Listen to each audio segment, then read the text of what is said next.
Comment combattre le syndrome de l'imposteur lorsqu'on exerce une activité, quand on débute ou quand on est un peu plus avancé. Dans cette vidéo, je vais vous expliquer donc les méthodes que j'ai utilisées pour pouvoir combattre ce syndrome. D'ici la fin de la vidéo, si ce que je vous dis vous a aidé, n'hésitez pas à vous abonner à la chaîne, laisser un like et laisser un commentaire. Le syndrome de l'imposteur, déjà, qu'est-ce que c'est? C'est en fait un sentiment où on ne se sent pas légitime de gagner ce qu'on a ou d'exercer ce qu'on fait. Imaginons que vous ayez vous montez d'échelle dans votre société et que vous passez à un poste supérieur, vous allez mettre ça sur la chance plutôt que sur vos compétences professionnelles qui vous ont permis d'atteindre ce résultat. Et pareil, on se sent jamais à la place, on se sent en mode comme si on était carrément en fait un imposteur, d'où le terme du syndrome, qui a pris la place de quelqu'un et qui ne mérite pas sa place en position actuelle. Et c'est ça le problème, c'est que souvent les gens omettent de réfléchir avec une pensée logique et ils pensent que ce qu'ils ont fait n'est pas assez pour avoir ce genre de résultat. Donc le syndrome de l'imposteur, c'est un sentiment en fait d'être illégitime par rapport à sa position ou par rapport à là où on veut aller.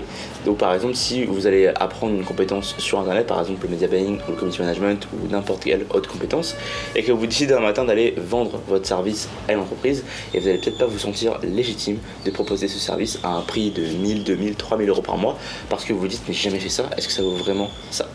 Maintenant, quels sont les moyens de pouvoir contrer ce syndrome de l'imposteur pour avoir du résultat et arrêter de penser comme ça de façon négative? Première solution selon moi, c'est d'attester en fait de ses compétences professionnelles.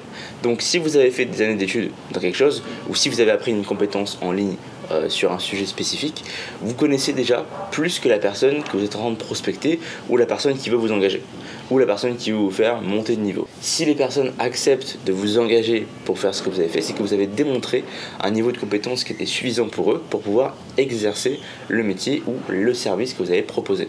Donc il faut déjà accepter son niveau de connaissance pro à l'étape où on est actuellement par rapport à la situation. Donc, par exemple, si vous savez gérer des réseaux sociaux, vous n'êtes pas obligé de connaître toutes les plateformes numériques pour pouvoir faire ça. Si vous connaissez Instagram, Facebook, un minimum de savoir comment est-ce qu'on crée un post, comment est-ce qu'on écrit un texte, comment est-ce qu'on planifie quelque chose en ligne, vous connaissez déjà plus que quelqu'un qui ne sait pas le faire et donc vous êtes déjà un expert à ses yeux. Donc c'est pour ça qu'il faut absolument comprendre l'état d'esprit dans lequel vous êtes dans votre contrat ou dans votre salaire que vous êtes en train de monter par exemple et essayer de relativiser par rapport à la situation et comprendre là où on s'en va. Pour aider cette partie-là, vous pouvez donc identifier vos points forts et identifier vos points faibles sur les compétences pour être sûr que vous puissiez savoir de quoi vous parlez. Donc par exemple, si vous êtes très fort en gestion de communauté, par exemple en réponse de commentaires, en réponse de messages ou en création de contenu, vous pouvez mettre l'accent là-dessus, vous pouvez dire ok, donc je sais comment faire des belles images, je sais comment répondre à des messages pour faire des appels, je sais comment faire ci, comment faire ça, mes points faibles c'est ça, et si vous attestez de ça, vous n'êtes pas dans le vide, vous n'êtes pas dans le flou, vous savez ce que vous faites. Et ensuite ça va devenir comme manger ou respirer, ça va devenir intuitif chez vous parce que vous connaissez vos points forts et vous savez que vous en êtes capable.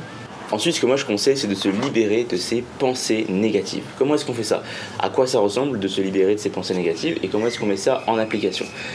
Imaginez-vous que vous êtes en train d'apprendre un nouveau logiciel, un nouveau service mettons dans votre boîte ou que vous avez un nouveau client en community management. Et bien si le client vous dit ah est-ce que tu peux faire ça pour moi et que vous ne savez pas le faire, c'est là où d'un coup vous perdez toute votre composition et vous commencez à stresser en disant ah mais je sais pas faire ça, ça y est c'est la fin, je peux pas continuer à faire ça parce que je suis pas légitime. Au lieu de réagir comme ça, ce que vous devez faire en fait c'est d'essayer d'aller apprendre ce que la personne vous a demandé de faire, si c'est dans le spectre de vos connaissances évidemment, d'aller apprendre ce que la personne vous dit de faire pour pouvoir en fait redevenir, selon votre cerveau, légitime pour le travail. Par exemple, ça arrive plein de fois qu'un client vous demande est-ce qu'on peut utiliser donc ce planificateur en ligne, donc il y en a plusieurs, il y a Creator Studio, Planoly, Later, etc. Souvent les entreprises par exemple pour la planification de posts sur les réseaux utilisent plusieurs services différents et c'est ce que vous en connaissiez un sur 3 par exemple, ou 1 sur 5 ou 2 sur 6 par exemple, si on a autant que ça. Bah si vous demandez d'utiliser un que vous connaissez pas, au lieu de vous décomposer et vous dire ah non je connais que celui-là, vous pouvez très simplement aller dire ok bah, je vais juste faire apprendre ce logiciel là, je vais regarder une vidéo sur YouTube, une formation vite fait pour apprendre ce logiciel là et ensuite je vais redevenir en fait légitime dans ma tête pour exercer la compétence. Et ça en fait c'est se libérer de la pensée négative en apprenant un sujet pour pouvoir être de plus en plus compétitif aussi sur le marché et en augmentant votre compétence d'expertise. Ensuite, un point qui est très important selon moi, c'est de se fixer des objectifs. C'est-à-dire en fait pouvoir dire d'accord, pour atteindre telle finalité, il faut que j'atteigne telle étape. tel objectif. Et en fait, en décomposant un objectif pour pouvoir réussir, vous allez pouvoir dire ok, ce palier-là, je sais le faire. Ce palier d'après, je sais le faire.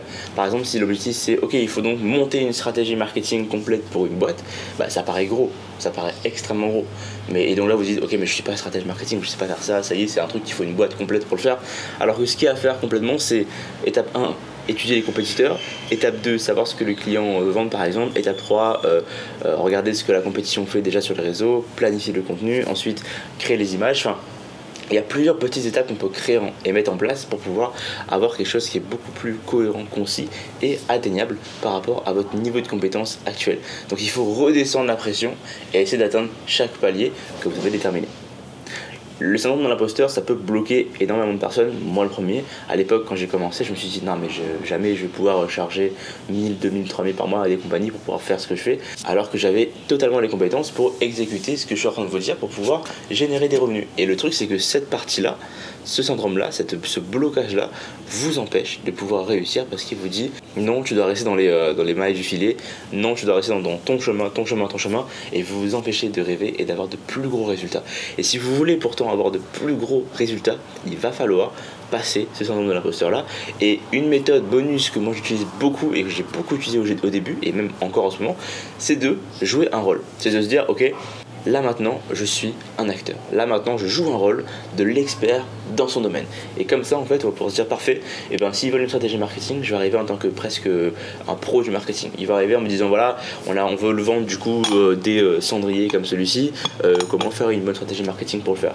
Là on arrive et on parle de façon assurée, comme un acteur qui joue une pièce de théâtre ou un film, on parle de façon assurée avec des mots clair, sans commencer à bégayer, sans trembler, sans regarder partout.